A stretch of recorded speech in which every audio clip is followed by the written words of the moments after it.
So, what is up, you guys? My name is Mache, and I am back with Mache. And today we're going to be introducing a new series we want to bring to you guys, alongside posted, and we will soon be introducing another series to make a total of 3 sports series on this channel.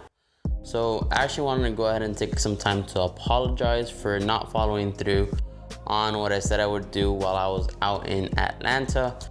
But I just got it back a few days ago and I reset everything up so we could move forward from now on. Now all should be good. So enough of that. Let's go ahead and jump into the new series, Fast Frack.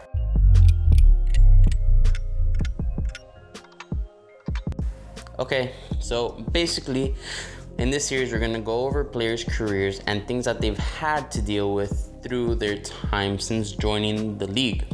And since NBA is starting in just a few days, I decided to go ahead and start the series with none other than MPJ, who a lot of individuals don't know exactly what happened with him and how good of a prospect this kid actually was.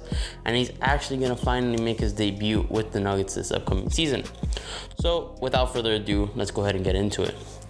So MPJ was born on June 29th, 1998 to parents Michael Porter and Lisa Porter. He was part of a family of 10 and he had 7 brothers and sisters. And they were a typical basketball family. His dad played Division I basketball, and his mom played Division I basketball as well, and absolutely crushed it in high school in the league, averaging 58 points per game. Yes, 58 points per game. And she later went on to professionally play in France. I mean, people are so deep in that his aunt is the head coach for the Missouri State University.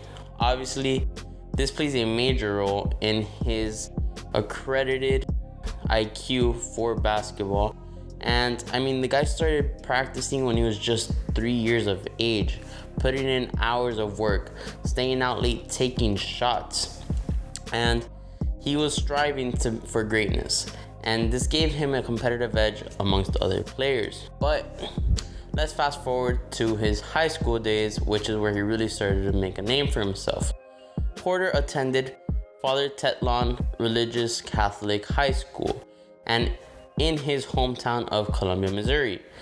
He would average around 28 points with 10 rebounds a game, and he was ranked amongst the top 3 freshmen in the world. But that wasn't enough. He didn't want to settle for number 3. He actually wanted to go for number 1. He became a phenomenon, putting up ridiculous highlight plays.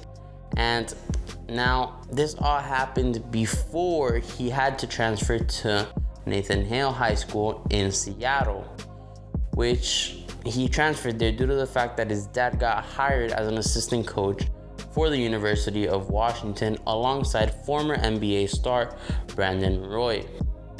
In his senior year, Porter averaged 36.2 points, 13 rebounds, and helped his team go undefeated, 29-0, and they went all the way to the state championships where MPJ was on the map for the scouts.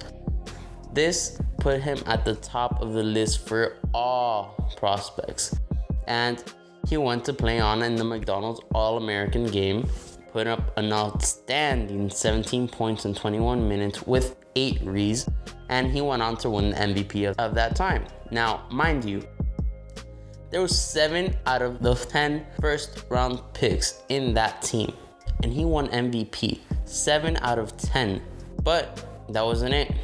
He also went ahead and got requested to play in the Nike Hoops Summit, where he made some noise when they won against the World Select team, putting up 19 points in 23 minutes.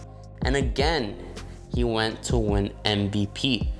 This time along 5 of the players who went in the top 10 of the 2018 draft. This dude was serious. Anyways, again, people were taking notice of his actions, so much so that in the first ESPN mock draft for the 2018 season, MPJ was listed to go number 1. Michael Porter went to commit to the University of Washington to go ahead and play for his dad and Coach Roy. But soon after, they went ahead and that staff got fired, and along went his dad, and he got offered a job back in Missouri. So MPJ decommitted from Washington and shifted his visions towards Missouri University.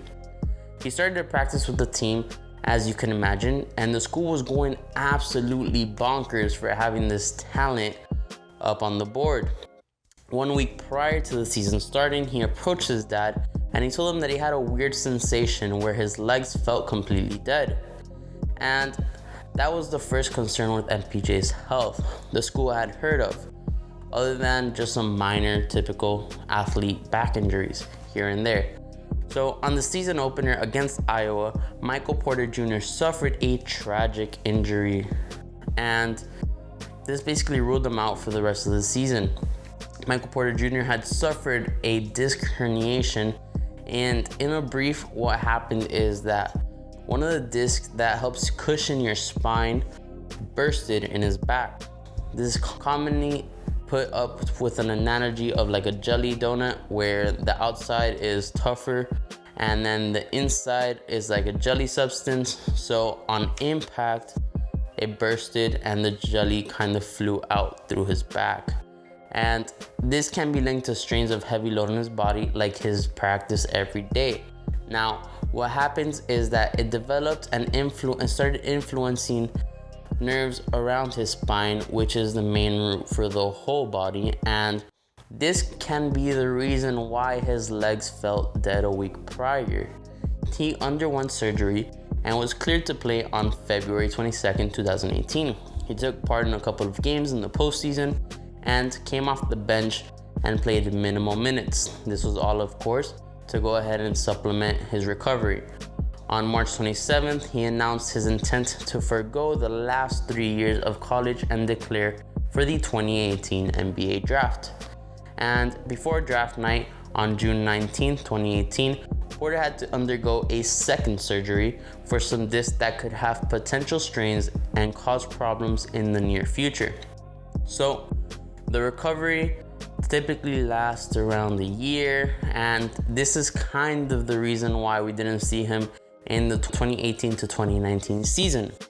And due to injuries and surgeries, he went 14th overall to the Denver Nuggets after shooting guard Jerome Robinson. Again, this kind of worked in his favor due to the fact that he was able to work on himself, get bigger, and had a good recovery, and was also in the film room watching footage over years, learning how players play and increasing his overall basketball IQ.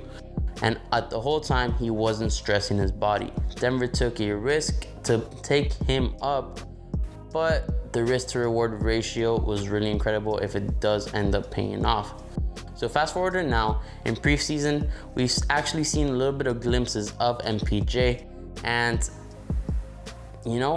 it doesn't seem like he's gonna be a bad player. He's currently dealing with some side effects of the injury called foot drops, and that's why he's playing with the foot brace, but MPJ has been there. So with that, guys, MPJ has been fast-tracked. Let me know what you guys think of this type of videos down below.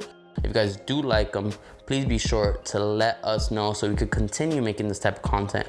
Not exactly sure if we're gonna be making it bi-monthly or every month, but it should be somewhere along that area. Be sure to let us know what you guys think down below in the comments. With that, if you guys did enjoy, please like, comment, and subscribe, and turn on that post notifications, because we will be bringing more content to you guys very soon. All right, so with that, I'm gonna go ahead and sign out. Peace.